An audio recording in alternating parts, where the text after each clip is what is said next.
So our next storyteller, when I asked people to send the storytellers to send in their little bios so I could introduce them, he said, "Oh, just introduce me as mediocre at most things." But I'm not going to do that because this man just got back from visiting his family in North Dakota, where he shot 9 pheasants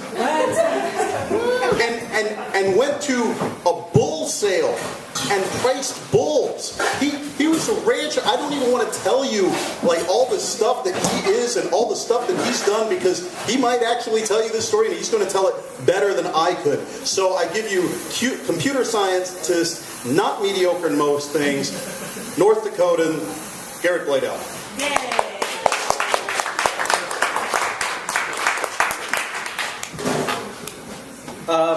So many of you probably can locate North Dakota on a map.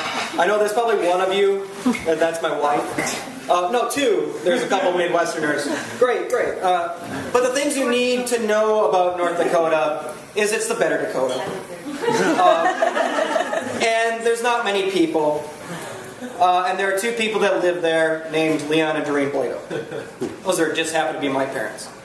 I was born September 10th, 1979, after 18 hours of excruciating labor, and they ripped my face off.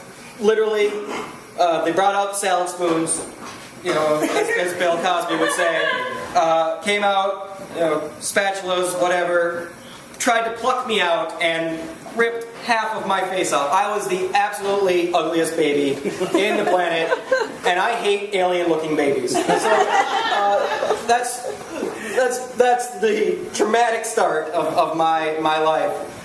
4 years later, I obtained a brother, and we fought constantly for 32 years, and continue to do that, although it's getting better. Anyways, after the ripe age of 2, I spent actually most of my time with my grandparents. My father was a full-time farmer rancher. My mother was a full-time nurse. She worked at a nursing home and actually usually pulled 2 shifts, mid shift and night shift. So I usually didn't see her during the day because she was sleeping, and I didn't see my father during the day because he was farming.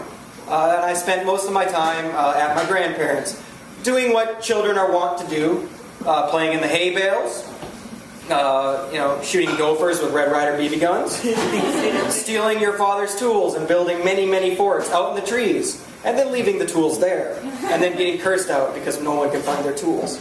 And then, playing around the chemical truck, and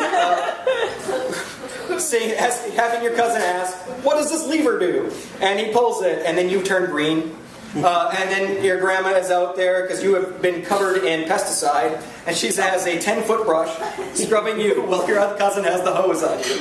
And then because you have been so bad, she puts you in the cellar, which is the traditional Bladow punishment. All of our cousins were stripped to our skivvies. We are sent down to the root cellar, which is a wooden dugout for tornadoes and whatnot, and we also have the canned goods there. There are stumps. We are all to grab a stump, sit on that stump. She leaves, shuts the lights off for hours. And it's a good time. We tell a lot of jokes in the dark. And I am not scared of the dark to this day. So moving on, my father actually, in the 80s, couldn't make it as a farmer anymore. So he had to find a new job. As, corporate farms are taking over North Dakota, as are the most of the world. And we couldn't make it. So my father did the next logical step. He would teach people how to farm. And he joined the North Dakota State Extension Service, and we moved to the reservation. Just my father and I. My brother and my mother refused to move to the reservation. Indian reservation, Native American. And she kept my brother. But my father and I moved out there, and it was probably the happiest 3 years I had in my life. My father and I don't have to talk, which is a great trait for a North Dakotan. We can get through most things with a nod, a look, and maybe a finger point. And that was 3 years of my life. We went out, we worked with the Native American ranchers, we taught them how to better use their rangeland. We increased yield and beef production values throughout the Four Bears Indian Reservation. It was an awesome time. I can identify almost every weed native to North Dakota and which animal will eat it. And we got in good with the reservation, and at the time the reservation needed to get smaller, and they asked my father at that time, would he like to buy some land? And we said, yeah, I think we'd like to buy some land. Beef prices were on the rise. We would like to buy some land. And they said, how many acres? And they said 300,000. And we said, yeah, let's do it. So we bought 300,000 acres of land. We ranched that land with 7 other farmers. It's L7 Ranch. Where there's 70,000 head of cattle on it, and 3 nuclear weapons. So we believe that L7 Ranch is probably the 4th largest nuclear power in the world. And I run some of it, so that's a little bit crazy. After that, my father still couldn't make it quite as a beef rancher just by himself. So we had to move again. His turn in the extension service was up. And we moved to Hillsboro, North Dakota, which is 30 miles south of where my wife lived, and we never met each other until college. While we were there, I was about 13 at the time. My mom and my brother met us in Hillsboro. That was a safe place to live. It's back on the eastern side of North Dakota. No Native Americans to be had. We're all good. Not scary anymore. Not my beliefs, my mother's. Who's a wonderful person.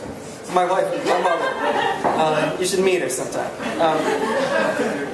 Anyways, we're there, and at the age of 13, a call goes out in high school, and they said, we need more medical professionals, and we'd like to train some of you to be first responders. I said, great. So I trained, and I became a first responder at the age of 13. Couldn't work on the ambulance, though, because I was too young. So I said, well, I can't work in the ambulance until I'm 14, so what I'm going to do is take the year's worth of training and become an EMT intermediate. And you can get that in North Dakota at the ripe age of 14, and at 14 I was the youngest EMT to pass the boards in North Dakota because I passed them on my birthday. And I believe that I'm still probably the youngest person, EMT, in North Dakota. So... I couldn't drive the ambulance because I was too young. And so I was teamed up with my partner, Eb, who's the angriest teddy bear you'll ever meet. And he was, he could drive the ambulance. He was 16.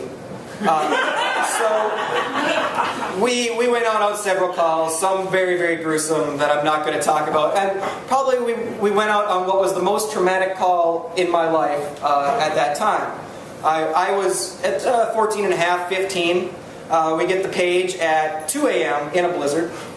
My partner and I meet at the ambulance shed. We get down. We have to go to the rest area, which is between Hillsboro and Fargo, which is the only rest area. It's about Hillsboro to Fargo is about 45 miles. If you're in labor, and you usually have to go to Fargo, sometimes you can't make it in a blizzard, and that's where a lot of people stop, at that rest area. And then they call the ambulance, and then we have to show up. So the ambulance goes, we're getting our, response time, this is rural times, we're not going to make 3-minute response times. We got there in 45 minutes. When I got there, the woman was in full labor, fully dilated, crowning, and the husband was there, and he took one look at Eb and I and said, is there anyone else with you? And we said, no sir, we're here to, we're responding to your calls. Are there any women with you? We said, no, sir, we're both trained professionals. We've actually been doing this for quite some time. And he said, there will be no males looking at my wife's nether regions. Direct quote. Nether regions used in the sentence. And we said, sir, it's actually, we did their immediate inspection, and it's going to happen real soon, and you probably want one of us to catch it. And he said, no, I'm absolutely refusing service. I'm going to sign the forms. You guys are not going to deliver this child. We didn't know really what to do. So we took a step. We said, okay, sir, hang on a second. And we took a step back, walked around the ambulance. It is -20. Blizzard is coming down. We're kind of in scrubs. And my teammate, Eb, looks at me and he goes, all right, he has to sign the refusal of care papers. So what I'm going to do is I'm going to go into the ambulance. I'm going to find every sheet of paper we have in that ambulance. I'm going to put the refusal of service on the bottom of that stack, and I'm going to have him start signing papers. Deliver that baby by the time we're done. Wow. So that's what he did. He said, sir, come with me. We need you to sign some papers. He put him in the passenger seat of the ambulance, made the slow walk around the ambulance in the back for safety. Came to the front, started having him sign papers. I walked in and talked to the woman, and I said, do you want this out? She said, yes, in a much more excruciating voice. And I said, all right, it's time. Push hard. We got about 2 minutes. And she did, and we got it out. The child came out. It was a beautiful baby boy. The last paper was not signed, so it was still very legal. Wow. We heard my partner heard the noise. We're in the back seat of this guy's Buick LeSabre, by the way. This is where I'm delivering this child. We have the back door of the ambulance open, and we hear the screams of this beautiful baby boy. I'm covered in everything, just disgusting. I hate children.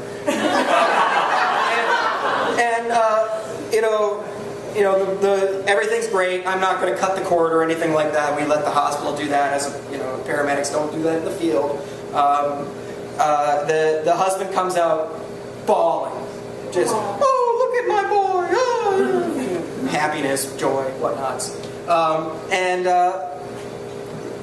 The nice thing about that story is, they look at their beautiful son.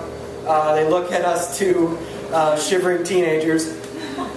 And they promptly named their boy after my partner, Evan. Aww.